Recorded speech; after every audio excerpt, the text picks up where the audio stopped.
So Feminist Frequency has put a lot of work and research into her latest video of tropes versus women. Each video in this new series will be between 10 and 20 minutes long, with well-researched, in-depth analysis. Indeed, Anita told us just how seriously she would take the research on this video. As you might imagine, this project requires an enormous amount of research. Using her skills as a pop culture critic. As a pop culture critic, now, I'm a pop culture critic, I am a feminist, and I'm a woman.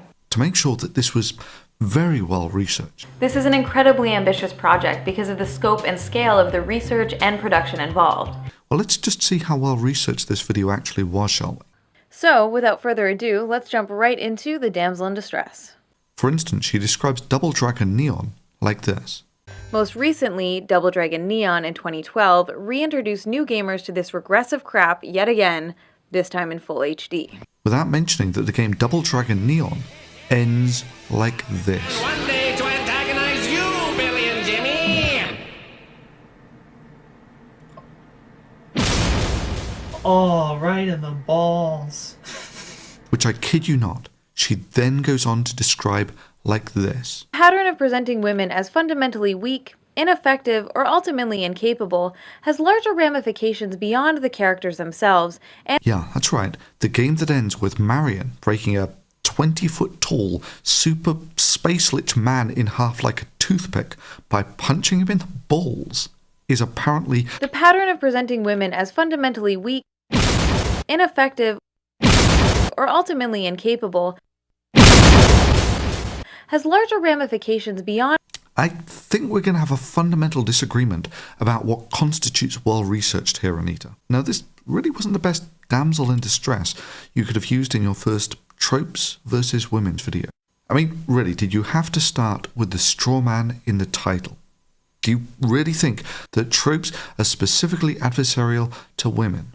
Maybe I should title this video in a reciprocatively fair fashion. Maybe something like Feminism versus Facts. You know, not just scoring on the parody, but on the alliteration as well. But like I say, Feminist Frequency's ability to find patterns that don't exist is rivaled only by her ability to miss the most important and bloody obvious pattern of all. These games were not made to keep feminists happy.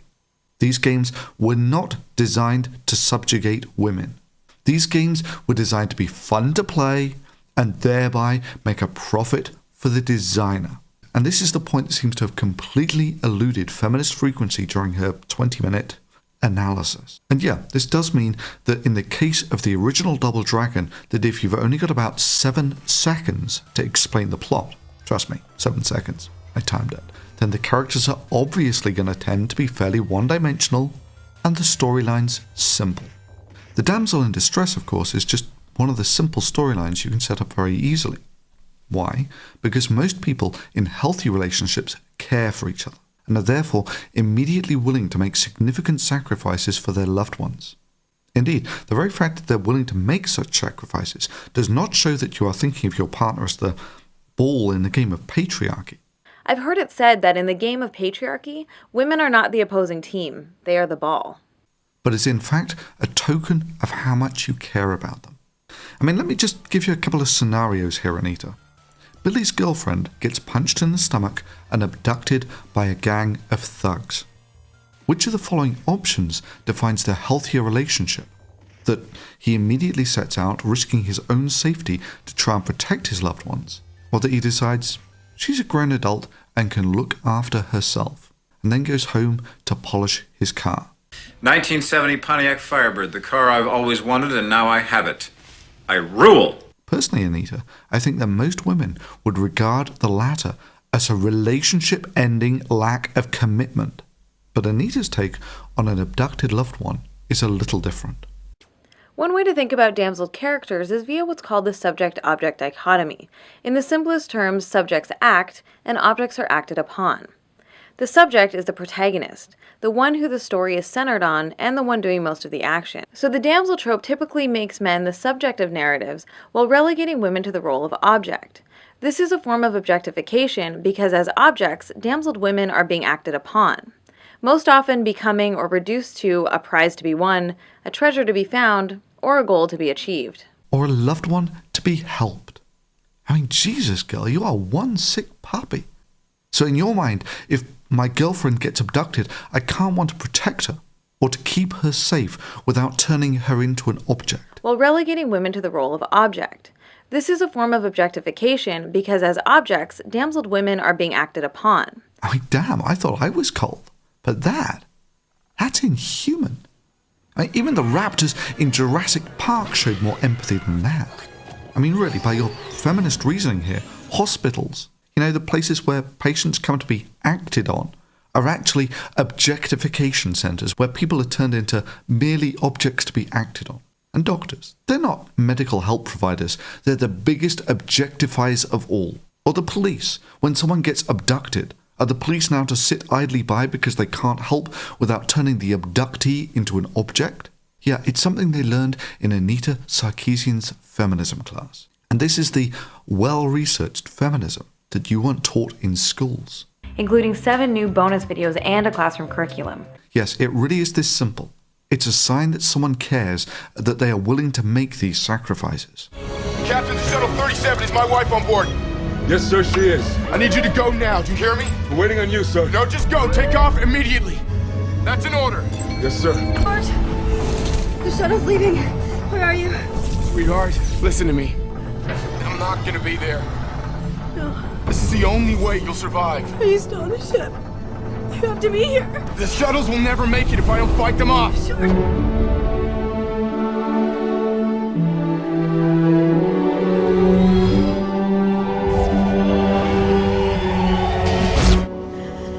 George, you should be here. Impact alert. What are we gonna call him? We can name him after your father.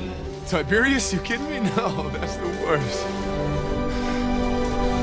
Let's name him after your dad. Let's call him Jim. Sweetheart, can you hear me? I love you so much. I love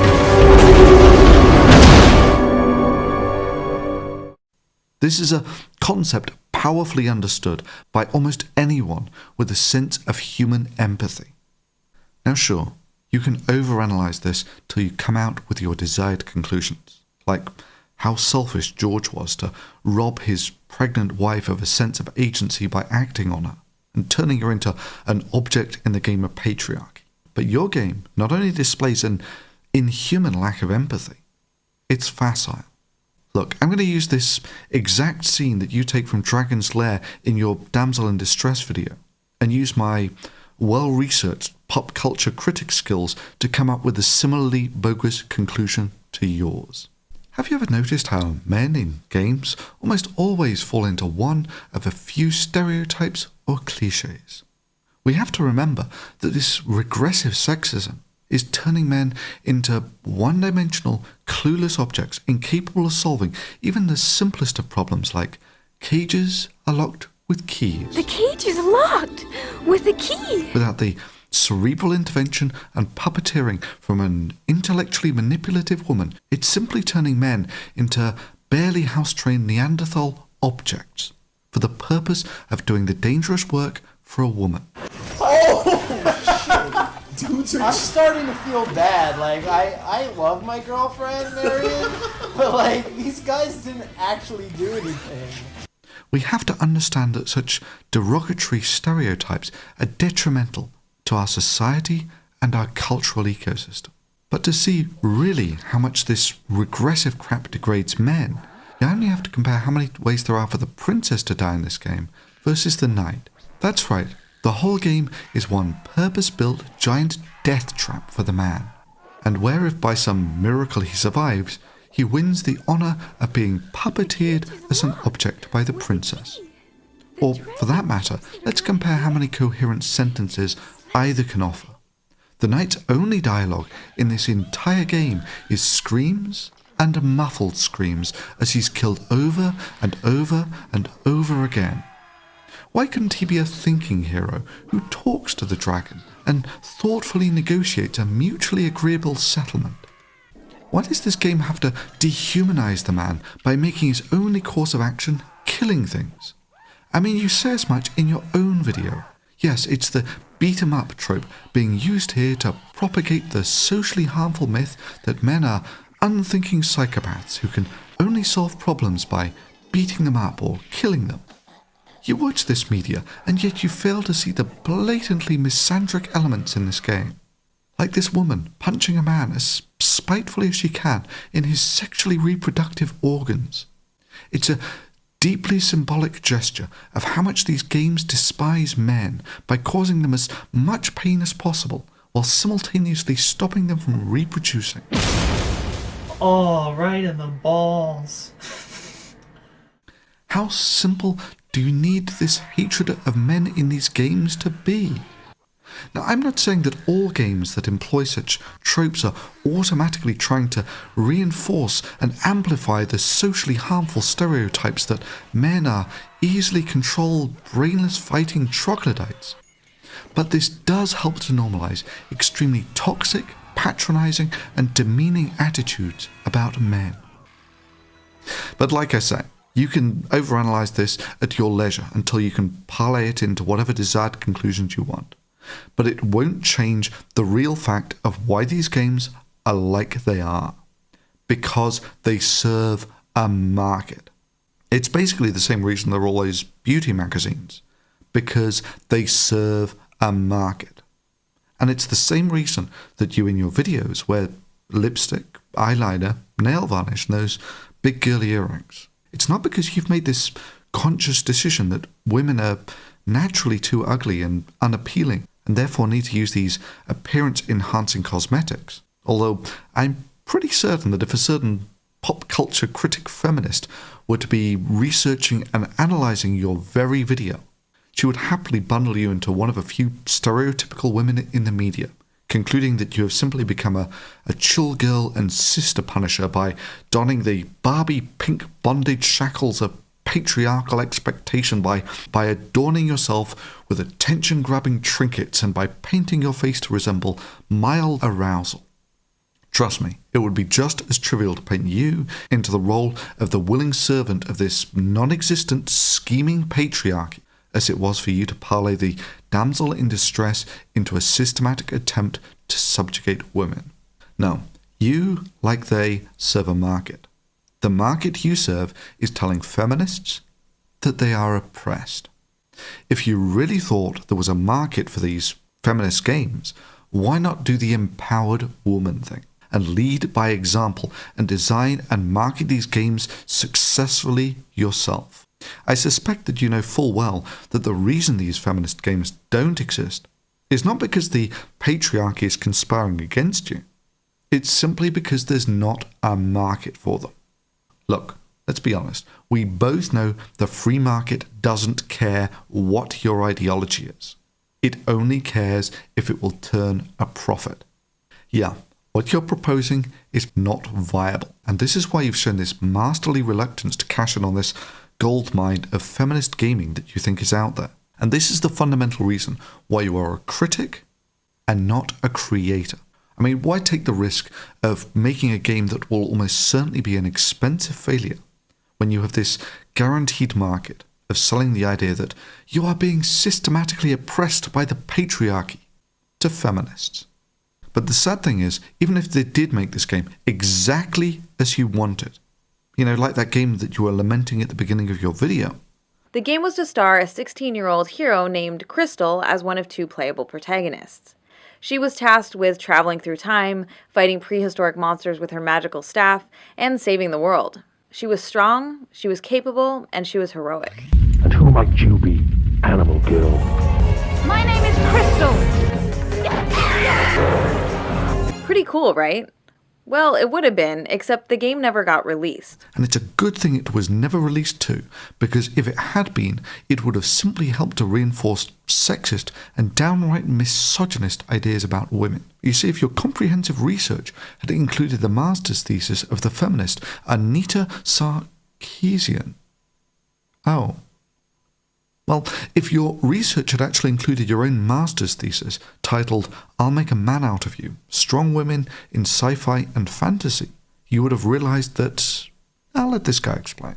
She argues that strong, empowered female characters still aren't feminist because they're only pretending to be men. According to her, any women in a TV show who shows strong leadership is only doing so in a charade of strictly masculine traits. This second diagram illustrates what she wants TV to give her, once again at odds with herself. Notably, she proposes significantly fewer positive feminine traits than positive male traits, with women hilariously unable to show confidence or self-control. Not only that, but in your feminist world, strong is only a favorable attribute for the masculine.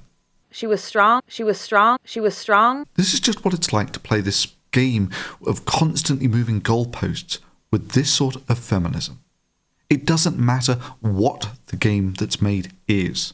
The conclusion will always be. Games tend to reinforce and amplify sexist and downright misogynist ideas about women. However, the part in your video where you go from finding patterns that don't exist to La La Land is here. The belief that women are somehow a naturally weaker gender is a deeply ingrained socially constructed myth, which of course is completely false. But the notion is reinforced and perpetuated when women are continuously portrayed as frail, fragile, and vulnerable creatures. Bullshit. You see, we are part of a sexually dimorphic species. That is, males and females tend to have different physical characteristics. Look, the reason that we divide the Olympics up by sex is not because we are inherently sexist. It's because men and women tend to have different traits. On average, in the upper body strength, it's almost 50% difference. Oh, come on, tell me again how this is really a myth. The belief that women are somehow a naturally weaker gender is a deeply ingrained socially constructed myth, which of course is completely false. And I've not seen the study yet, but I'm going to go out there on a limb and predict that there will be no correlation whatsoever between the number of damsel in distress video games and the ensemble differences in the upper body strength between men and women. However, many who take a few seconds to read the wiki page on sexual dimorphism in humans might come across this, where someone seems to be suggesting exactly that. The smaller differences in the lower body strength may be due to the fact that, during childhood, both males and females frequently exercise their leg muscles during activities like running and walking and playing. Males, however, are socially pressured to enhance their upper body muscles, leading to a wider difference in the upper body strength. But this is the cute thing, when you actually take a closer look at those references, and you find this.